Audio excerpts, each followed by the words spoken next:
Welcome to ராஜேகா kitchen. இந்த வாரம் சட்டப்பட்டு chutney recipe number 39. அடுப்பே பற்ற வைக்காத இன்ஸ்டன்ட் சட்னிஸ் ஒவ்வொரு ஞாயிற்றுக்கிழமையும் போஸ்ட் பண்ணிட்டு இருக்கோம். இந்த போல சட்னிஸ் எல்லாத்தையும் தெரிஞ்சுக்கணும்னு நினைக்கிறவங்க எல்லாரும் நம்ம சேனலை சப்ஸ்கிரைப் பண்ணிக்கோங்க. இன்னைக்கு நம்ம பார்க்க போகிறது வெங்காய சட்னி. ரொம்ப குயிக்காகவும் செஞ்சிடலாம், ரொம்ப ஈஸியாகவும் செய்யலாம். அதே சமயத்தில் டேஸ்ட்டும் ரொம்ப அட்டகாசமாக இருக்கும்.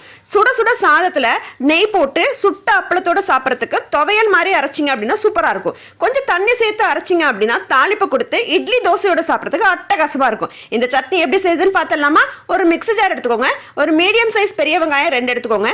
4 பல்லு பூண்டு, 1 டீஸ்பூன் அளவு மிளகாத்தூள், தேவையான அளவு உப்பு, ஒரு சிட்டிகை அளவுக்கு மஞ்சத்தூள், சின்ன துண்டு அளவு புளி, ஒரு கைப்பிடி அளவு வேர்க்கடலை, ஒரு 1/4 கட்டு அளவு கொத்தமல்லியை தண்டோட சேர்த்துக்கோங்க. அப்போ வாசனை அட்டகாசமாக இருக்கும்.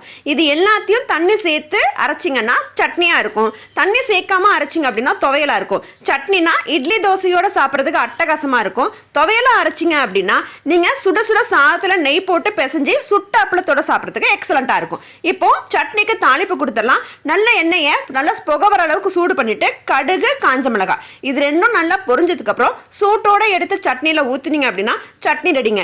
நீங்கள் சுட சுட சாப்பிட்டு பார்த்துட்டு எப்படி இருக்குன்னு சொல்லுங்கள். அடுத்த வாரம் வேற ஒரு சட்னியில் பார்க்குறேன். அது வரைக்கும்